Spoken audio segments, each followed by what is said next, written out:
All right. Well, welcome back. This is 517 EdTech's Digital Instruction Network, episode 9.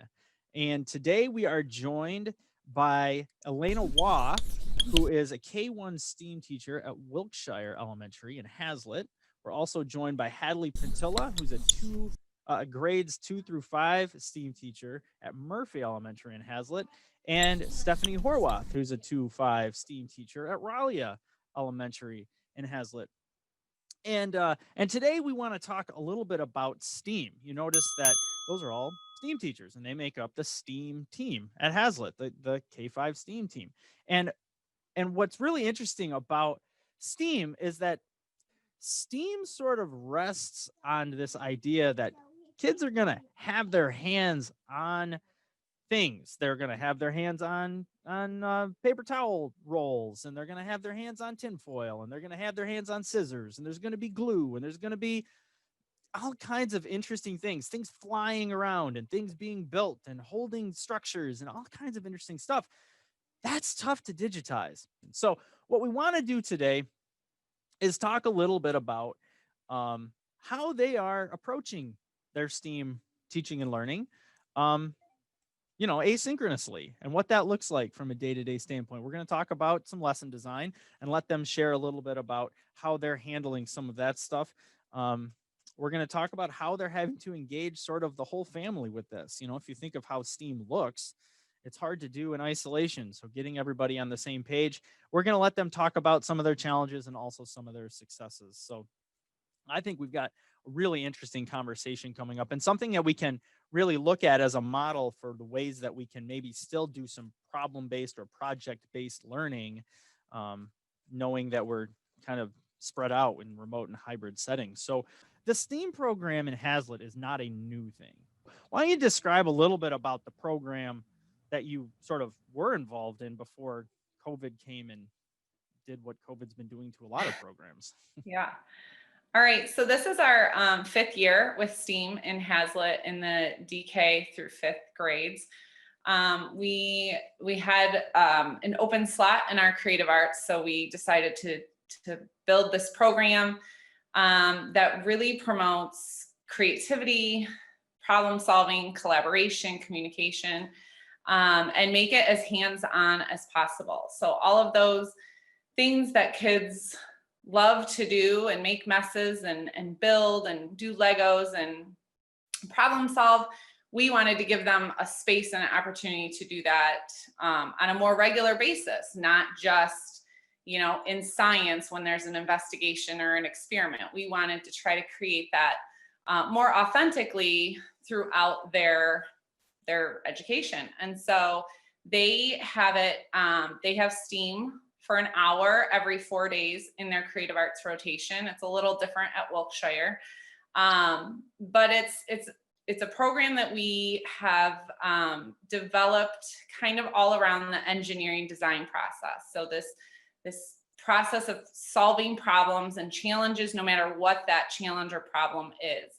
And so we incorporate that problem solving process, whether it's science or we're reading a book and then we give them a challenge, or it's a collaborative team building challenge, we always point them back to, okay, what is this process that you can use to kind of guide your thinking and your collaboration and come to some sort of solution. And then we also want to promote that there's a quadrillion different ways to solve this problem, right? So one of our very beginning lessons that we always do at the beginning of the year is the Spaghetti Tower Challenge.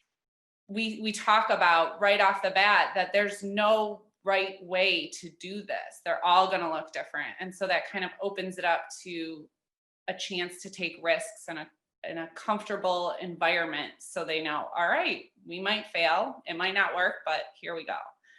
And then just constantly bringing in the new technology or the new tools to give them those chances.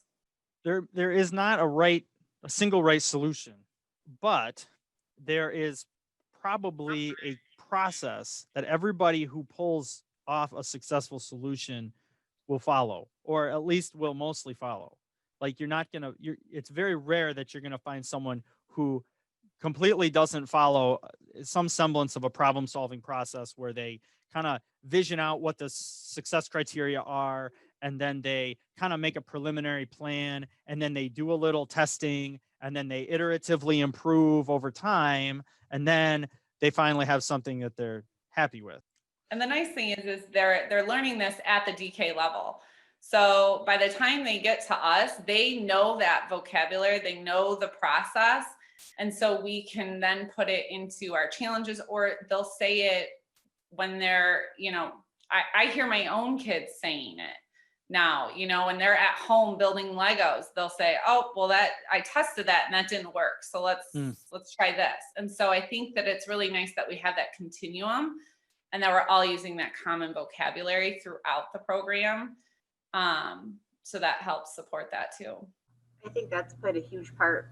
Being virtual with the pandemic also is, I've never met my second graders ever face to face. Like, I've never had them before, but they have a strong foundation coming from Elana of what STEAM is and really a true understanding of it. So even though I haven't met them and I don't even get to teach them live, they still are very engaged in that engineering design process, and they kind of know what to expect. Like, oh, this is going to be fun. This is something hands-on. I get to do this. They're very comfortable with that, which a lot of times if you tell kids to do something without a lot of direction, they get very uncomfortable. They don't want to fail. They don't know how to explore and keep trying.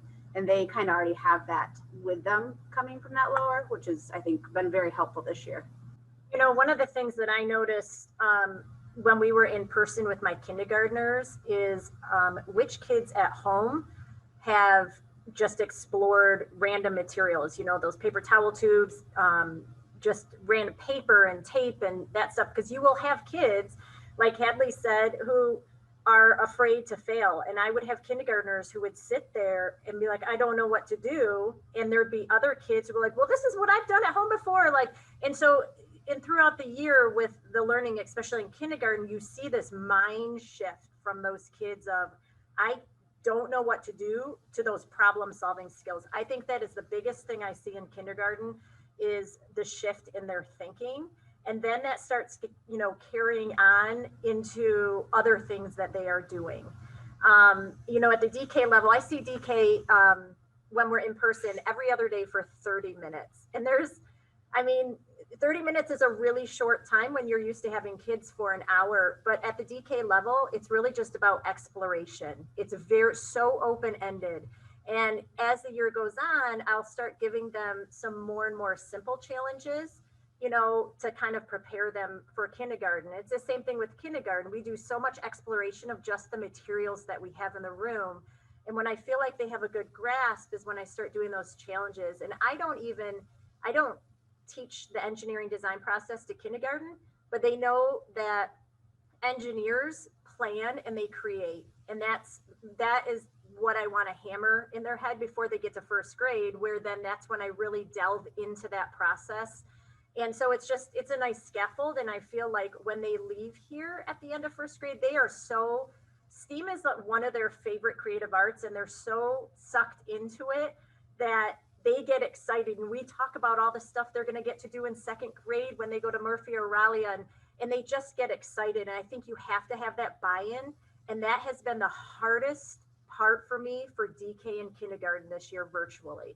To kind of add to that, we think about the struggling learners. Well, those kids that are typically the struggling readers and they struggle with math, they are the ones that we see blossom in this.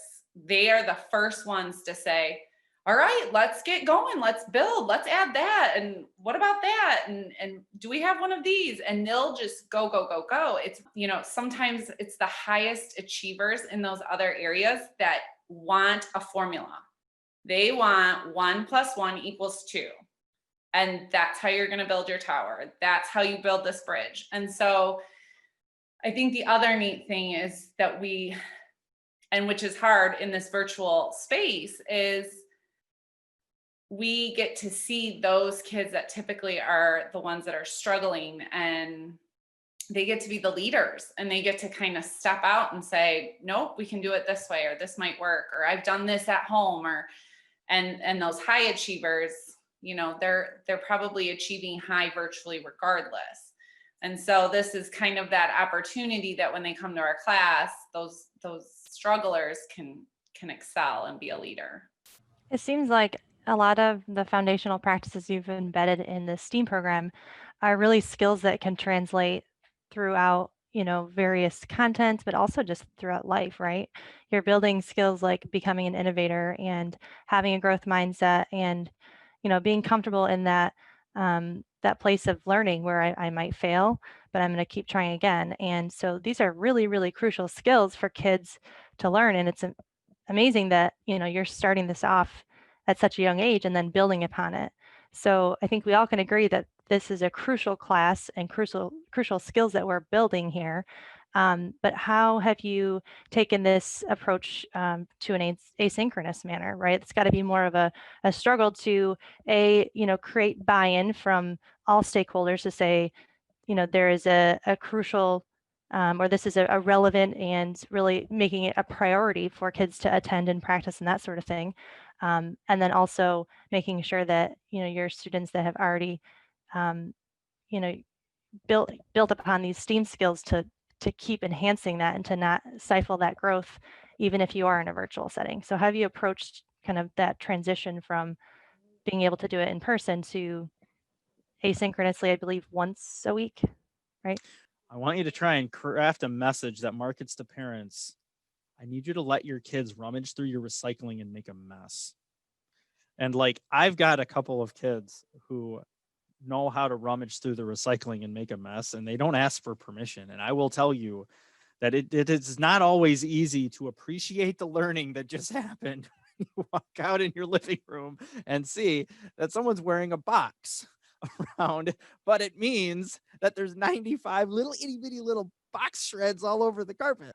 And in some ways, this program that you guys have is almost like one of the most important that should be incorporated into this new virtual learning because of what Allison said, how you can carry it over across subject areas. But yes, to sell that to parents is difficult, but we're all going through this new way of learning where problem solving is at the forefront. I mean, we are learning on devices now instead of face-to-face, and we want our children to be self-starters, to say okay, we've done this now for 3 months. We want you to, self-start this and try this, even though it might not be right, this math assignment even, or let's practice turning this in. I'm not going to do it for you as the school pod mentor or the parent. I want you to try it, and the picture might be sloppy, you might not upload it correctly, but you need to take the risk and you need to be working on this independently. And I think that those skills are really hard to teach kids unless they've already gone through this program of it's okay to fail, it's okay to try it and mess up, it's okay, if the first step you take isn't the one that results in the final product being done successfully. So, I mean, in that way, I do feel like the STEAM program, gosh, it's so important. I think you guys are giving your families and your students such a gift to be able to introduce this to them at age 5, rather than waiting until their learning styles have already developed at the middle school or high school level. But yes, that parent buy-in and the linking it to home, I think that's what we're anxious to hear about. So I just want to talk about that because with the really young kids, I have 4-year-olds, 5-year-olds, 6-year-olds, and I noticed with my first graders, they are obviously a lot more independent. And I had a little girl this morning before we got on, sent me a video message through Seesaw. And she was like, Mrs. Waugh, I don't know how to do the research because you forgot to put the links in there. And I felt horrible, but she was upset. And I immediately messaged her and I was like, oh my goodness, I am so sorry. Thank you for telling me. Give me 20 minutes. You did such a great job by letting me know. You created, and there was no parent around, and then I sent her another private message to her mom. I said, make sure she gets this information because I felt horrible. It was just something that I just forgot to do. But that is your problem solving right there, and she is independent. And it was clear that there was nobody there. I received a really nice email this weekend from a kindergarten parent who said that STEAM class was just such a brightness in her son's day because he got to be hands-on, and it's different. You know, our kindergarten teachers are amazing and they are doing amazing things, but STEAM class is just very different. You know, and like Stephanie said, you've created this space and time for them to create and get messy. I always make sure to, you know, tell the kids when they're rummaging through the recycling bin, because they're so young, I said, make sure to ask mom and dad first, or don't forget to clean your stuff up, because that's something that I teach, right? And here we teach them how to clean up. We teach them how to ask permission for certain things. And so I think one of the things that Stephanie and I have offered with our lessons, and not just us, but all of the lessons, is that we've kind of presented it in a way with some options, but then we've really pushed the whatever you can come up with, like that whole scrounge with whatever. And there is always the caveat. My kids know the case of the missing scissors in our house because we can't keep scissors or tape. And I just found them, like I just recorded my lesson and I found them in a hole in our backyard, like 5 pair of scissors and Scotch tape and saran wrap. And I was like, what? I just had to buy 2 new pairs of scissors for my house too. They're all gone in saran wrap because they were making a holding tank for fish that they were getting from the stream. I mean, so, but like and part of that, like story, like you know, when you're teaching in person, my kids go to the same school that I teach at, so they know who they are and they get those stories. And so they know that like the Pentilla household cannot keep scissors or tape anywhere. And it might make me lose my mind. But then I also laughed because I'm like, they were doing amazing things outside with whatever they could find. And so I think we've really pushed the, like, here are some options that you can do, but really there's no limit. There's no wrong answer unless you are not allowed to use that material, which is always the caveat of like, and share and like, show us what you came up with. Cause some of the stuff that I've seen, I'm like, I would have never thought to use what they came up with. And it's great. I mean, it met all their requirements of what our challenges were, and they were super proud of it. And it was just what they could come up with. And I think too, at the beginning when we decided to stay virtual or be virtual for the beginning of the year, we did send out an email to families saying, hey, welcome to STEAM. This is, you know, a hands-on class. These are some things that if you could have around your house, you could have some rubber bands or some yarn or, you know, like just random things, pretty much a random list of things. But at least they knew to start kind of collecting those things. Or, you know, when grandma or aunt asked, you know, what school supplies do you need? I need random stuff. That's what I need. We're also putting together, and I know Elana has already sent home material kits, but putting together STEAM kits so that the kids do have some of the same materials so that we can offer some opportunities to say, okay, get your STEAM kit out and take out this material and this material. You have 10 minutes to build this or that, or, you know, and so we're going to be able to do some more hands-on with everybody with the same materials. And I think that that's also a challenge too, is when we limit the materials too, right? So there's always the kid that comes with the science fair project that has like the egg, the baby chick, and the chicken, and they're like, the whole thing is there. And then you have the one that just like sketched it on the poster board. So I think it's important to say, here are the same exact materials. You have a limited amount of materials. What can you create? What can you do? What problem can you solve? You don't get to go to the store and buy extra. This is what you have. And really kind of having that conversation. Because we talk about too, is part of engineering is solving a problem with the materials you have. It's not unlimited. The person building the skyscraper doesn't have unlimited resources to build that building. Yeah, spaghetti towers stay up a lot better when you can use 9 rolls of tape. For sure. You know? And so it's sort of, and you got to add the constraints onto that stuff because like Hadley might not be able to find her scissors. They're buried in the backyard. So I make sure it's fair. I was laughing so hard at that story. I've never heard it called the case of missing scissors, but it happens twice a day in my house. Someone comes up to me and goes, Dad, do you know where the scissors are? And I'm like, oh, I haven't laid eyes on a pair of scissors in weeks. Why are you asking me? It's impossible to keep them. I even had a set. I said, these may not leave this spot. Those scissors aren't there. It's a thing. Oh, Lord have mercy. I'm curious about something.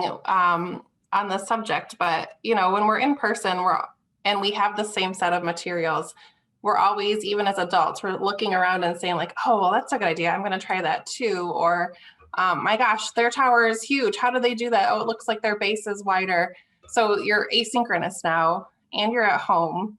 How are you having the kids learn from each other and use each other as models, or to be able to see, different approaches to a project when they are all in their own spaces now? So mine looks a little bit different. That's one of the things that I want to do with first grade, probably in January, is I want to do the idea of the Padlet for the entire first grade, so they can look at other ideas. I will sometimes in my videos have a couple different ideas for kindergarten of, hey, look at what somebody did here, what somebody did here. What can you do? And it's interesting because normally if I did that in the classroom, they would all copy what I do. But I am not seeing that with my kindergarten and my DK students at all. It's giving them an idea, because I think part of the process of STEAM is being able to have that mindset of, okay, now here are my materials, what am I supposed to do? And that's something that they develop, right? And so that is why, for the first couple of months, I would give different ideas. And within the last 2, I haven't been. And so it's neat. You can see that mindset has started to develop with them, where they're able to think and create and come up with an idea with materials that I'm asking. Pretty much it's whatever just like the other 2, whatever you have at the house. What can you do? And it is interesting to see, what they are doing. And so I want to be able to share that more among each other, because through Seesaw, I'm the only one that sees it, or, their family's the only one that sees it, but not everybody else. So that's one of my goals to be able to do, is to be able to share that amongst, between the grade levels, so they can see what each other is doing. I think for Hadley and I, we've really utilized Padlet.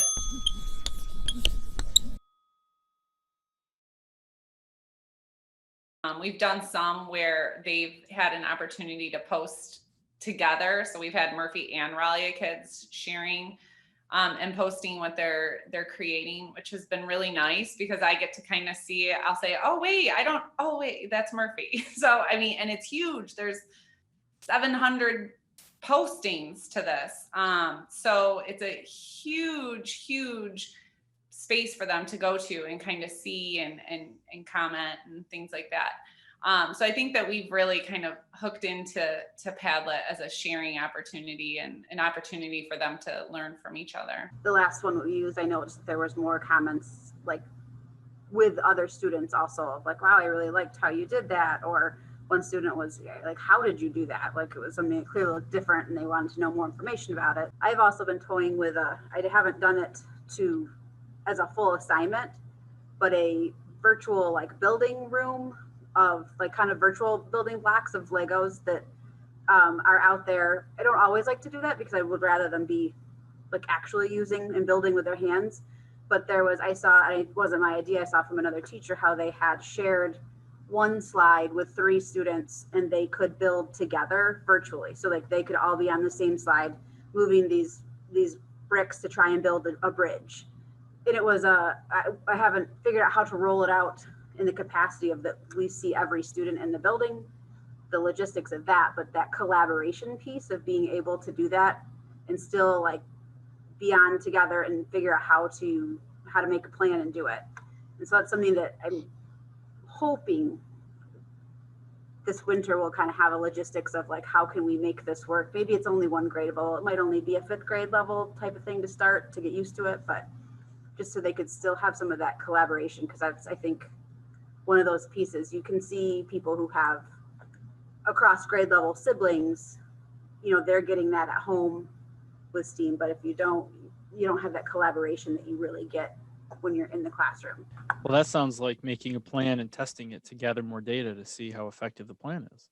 Yes, it does. I have some guinea pigs right now in 4th grade who are trying it for me. So you've got basic design and sort of engineering or artistic type challenges.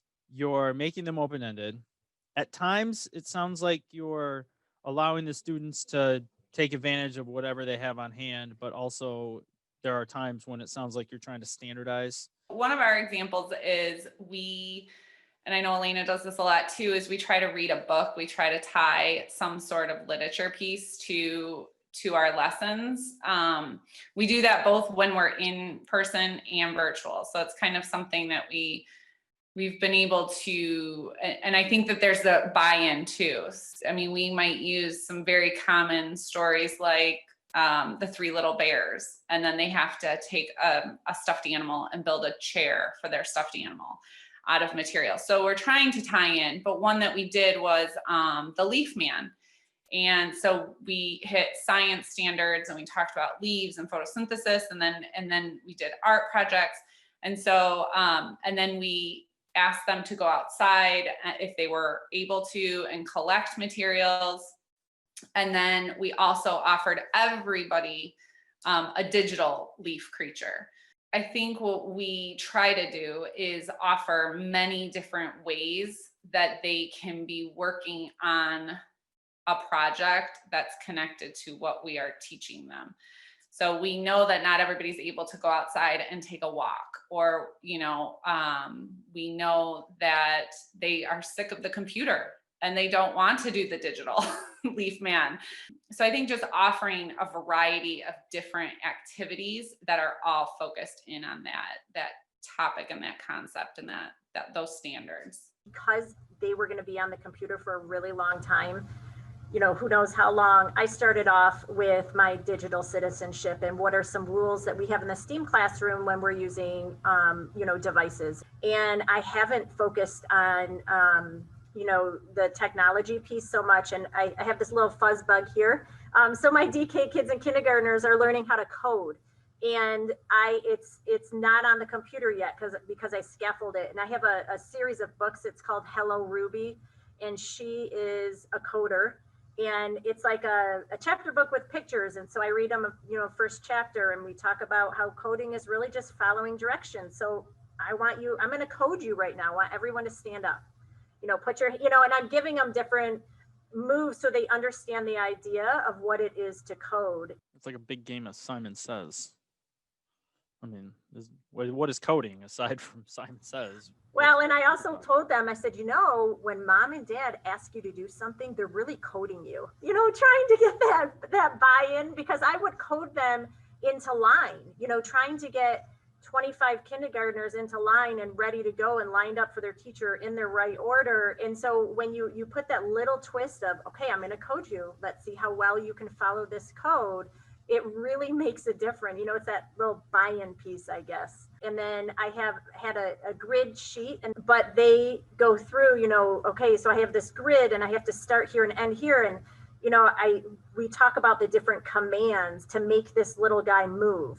And if I don't have a command, he's not moving, so I'm, doing a little coding. And then I have coding for Thanksgiving, and it's a cut thing. It's a game, it's all not on the computer, and then eventually we will get to that computer, but I kind of space it out a little bit because you do want to keep them engaged and get them excited. I'm curious how you approach administering or sharing out your lessons and the actual directions.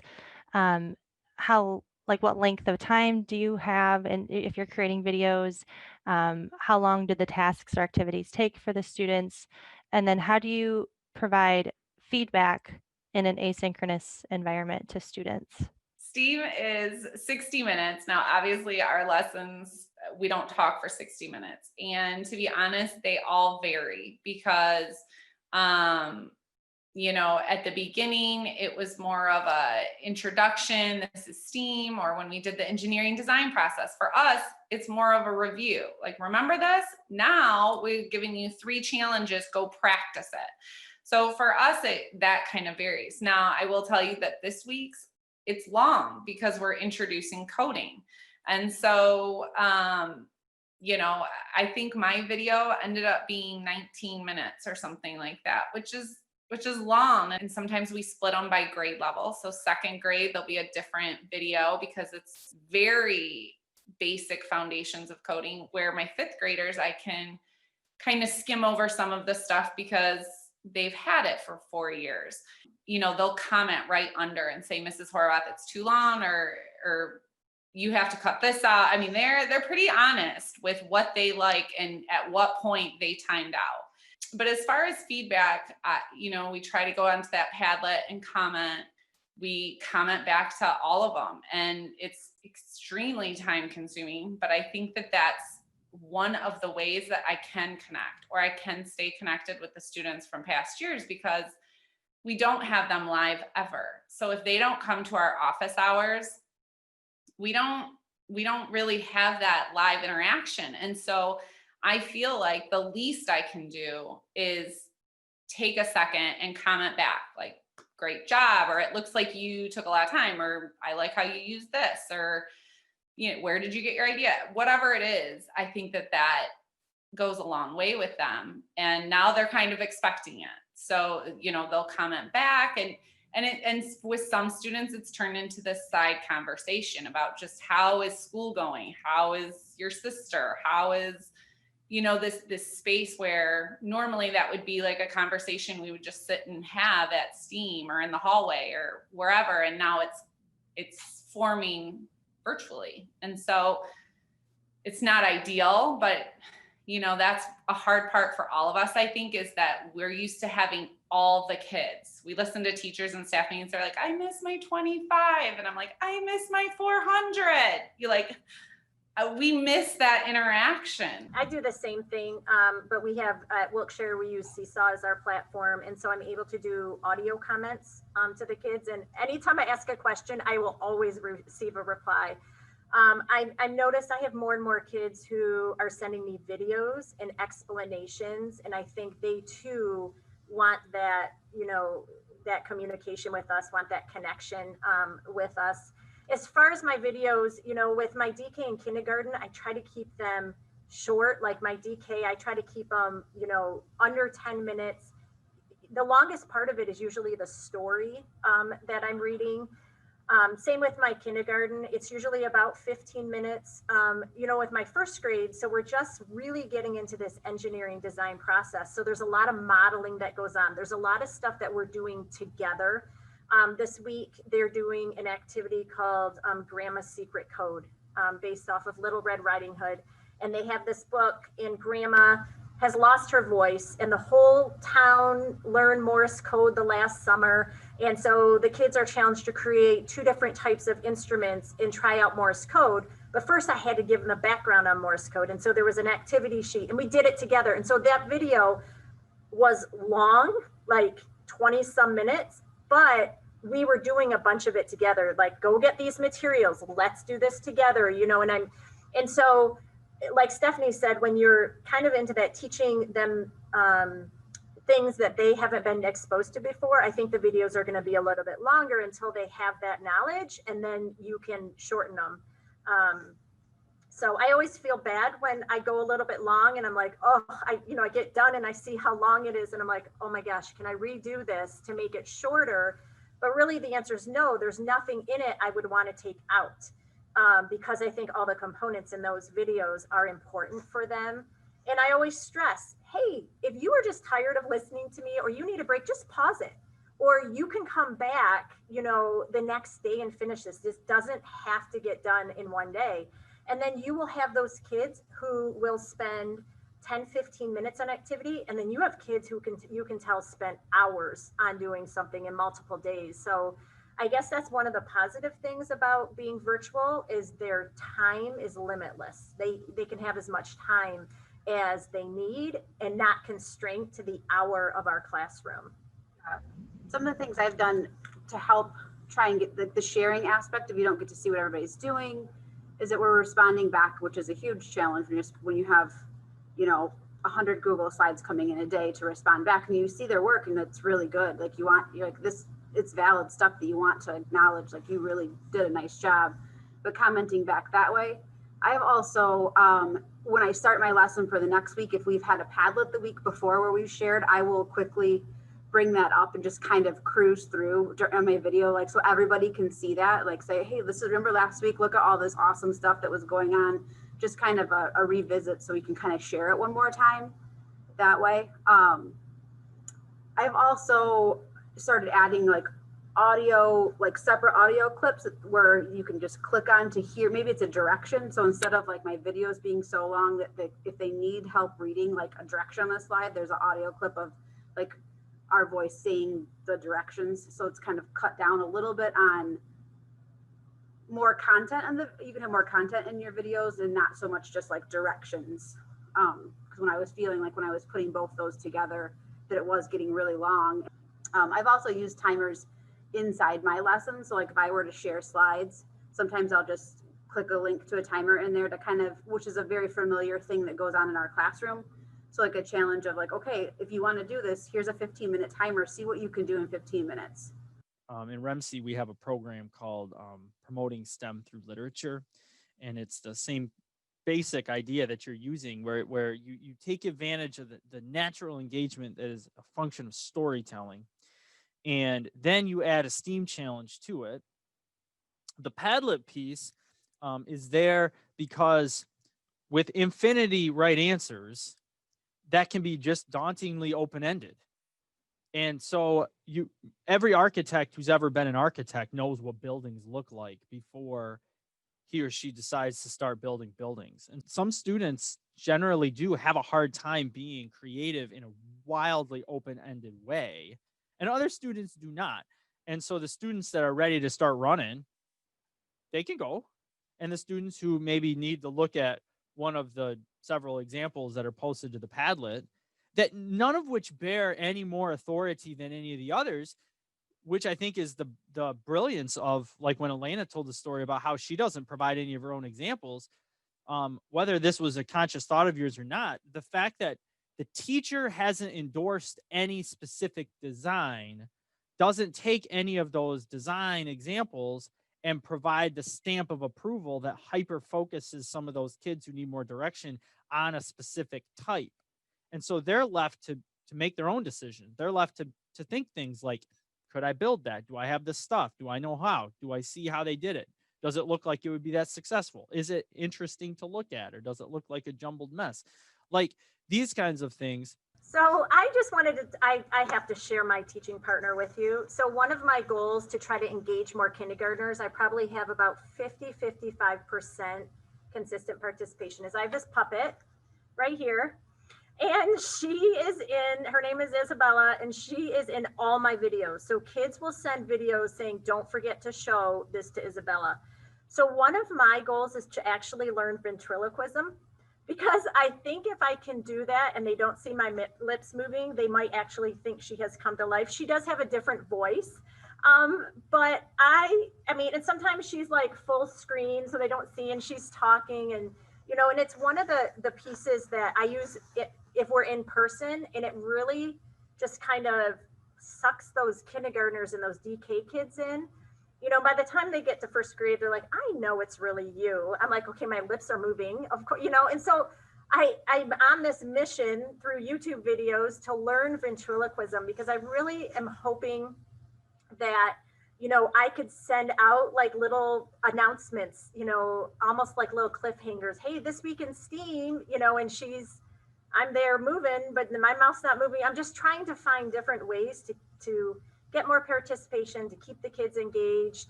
As a disclaimer, we do the digital citizenship and the typing skills and the keyboarding, and we teach the foundations of technology and Google, and that's been part of some of our instruction embedded inside some of our lessons. We've asked them to, you know, format the font and cut and paste, and we've taught all of those things, but focusing on more of the hands-on participation and getting that buy-in and the communication that we have with at home. And I think that in Haslett, we have a huge supportive parent group. I think that our parents are extremely supportive of our STEAM program because they've seen the things that their kids have created. You know, every year we do the cardboard challenge, and we fill our building and by fill, I mean every inch of my hallway and gym and cafeteria is covered in cardboard projects.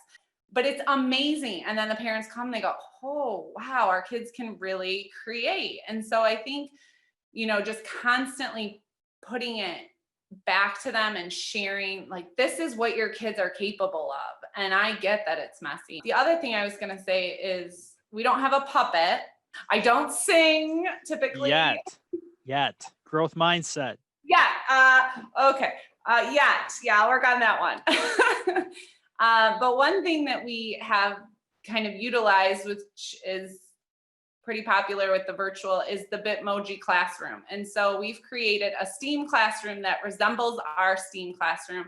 So it's like a physical clicking to enter STEAM class. And then the lesson is posted on the whiteboard. So it's a routine that just like they would do is walking into the STEAM classroom. Okay, go into the computer, like the directions on the whiteboard when we say go into the computer lab. And they're like, ooh, what are we going to do in the computer lab?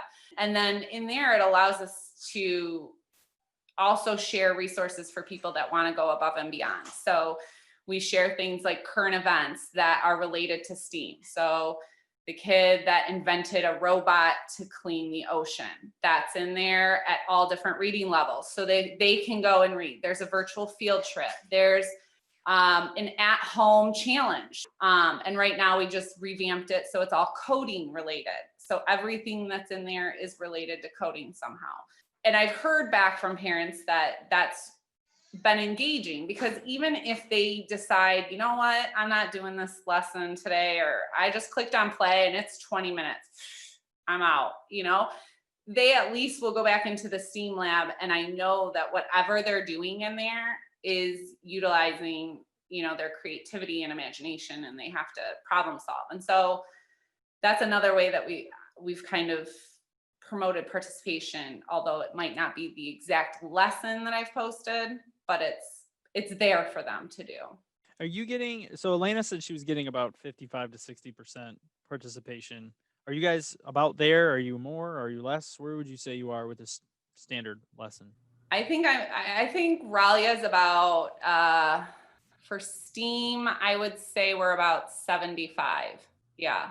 They're pretty close to that. My second and third grade could be a smidge higher. They've got some pretty high participation.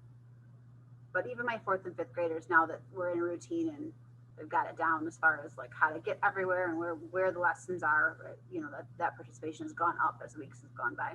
And I think too, the older kids, theirs is the posting that I'll see on Saturday or Friday. Friday is our kind of asynchronous catch up, do assessments. They only have one live session in the morning on Fridays. So that's kind of like their catch up day.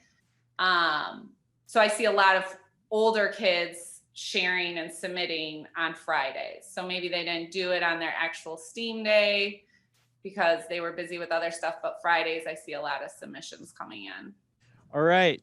So I'm sharing, right? Yes. You're seeing a picture of a blonde girl with a... That's Goldilocks. That's Goldilocks.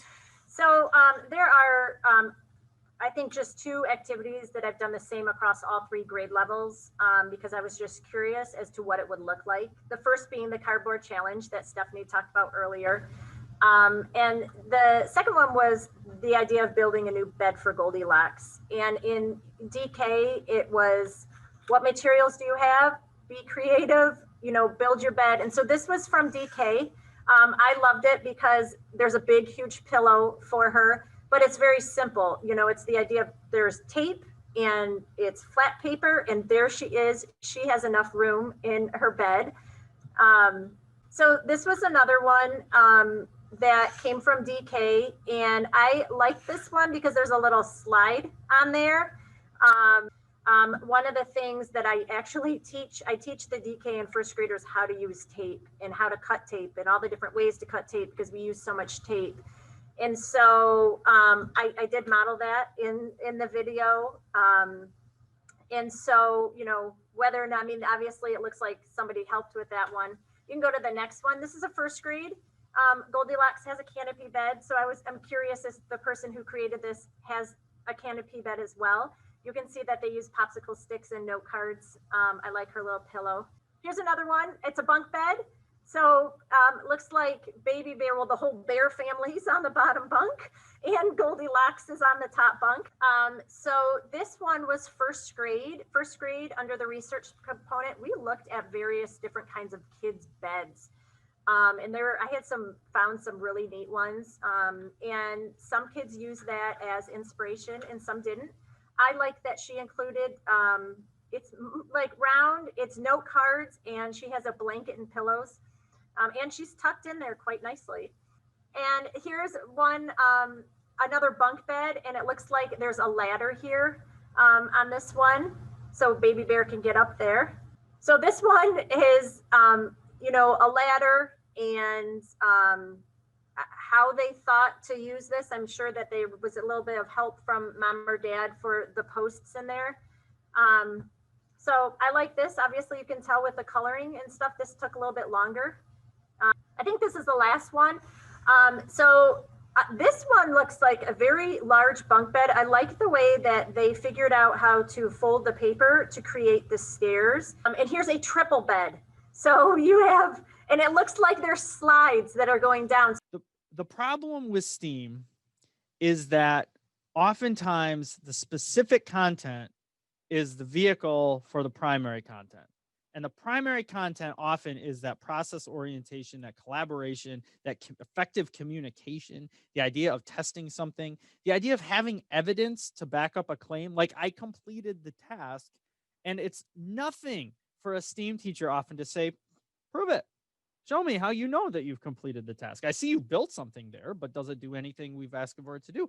And in STEAM, there's nothing out of the norm about that. Whereas, like, in other places, in other types of content, you know, the students aren't necessarily pushed to prove themselves in the same way. So there's a whole lot going on there. And what I really like is that you guys have continued to, like, work to maintain the effectiveness of that, because it's important, and because you see an opportunity for developing those skills as transferable skills to help them in the rest of this remote and digital stuff. Like, what happens when your internet's a little bit weak? What happens when you're a little confused on the instructions for your classroom teacher or whatever? So, okay, Stephanie, last word.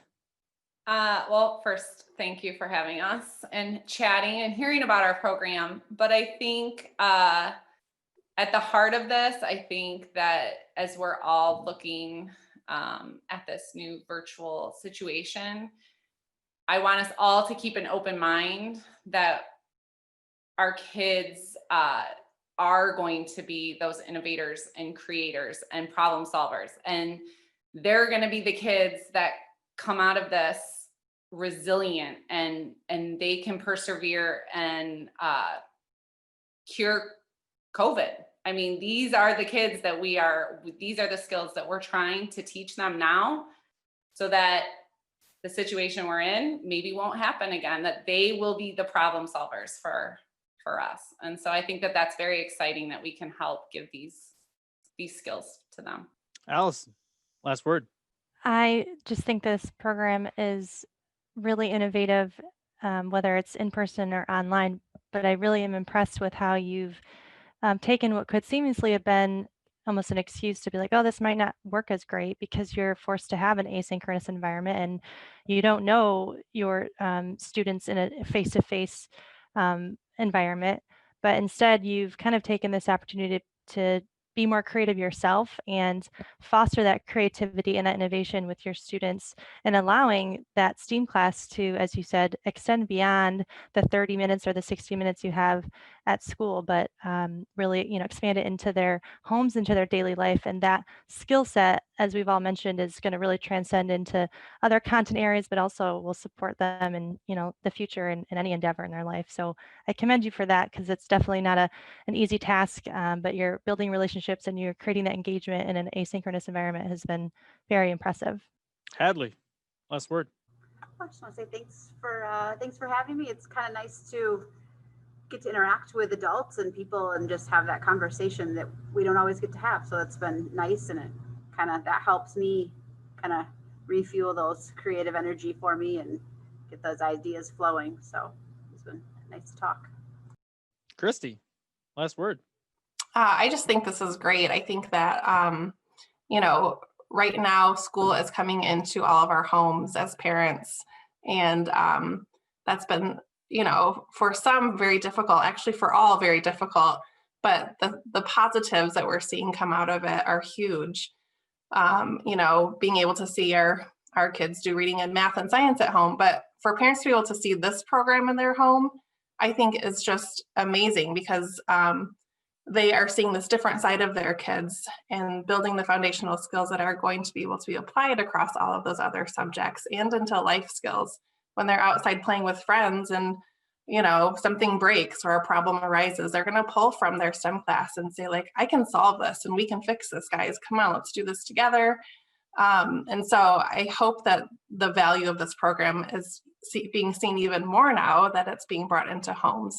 And I think that more districts need to implement what you guys are doing. It's really amazing. Thanks for sharing it with us today. Elana, last word. I just wanted to say thank you for having us. Being able to sit and have this conversation kind of reconfirms to me how much I love my job and how much I love to create and love to give that passion to the students and hope that they pick that up, and in just seeing that you really can do anything, even if you have limited materials. So thank you. Elana Waugh, Hadley Pentilla, and Stephanie Horwath, the K-5 STEAM team at Haslett. Thank you so much for joining us. And just as a reminder, all of our session recordings can be found on our 517 EdTech website, as well as the playlist for all the seasons. And continue to check out Twitter for our Twitter blasts for our various sessions and additional offerings. And stay tuned for additional session recordings coming from season 2. Thanks, everybody.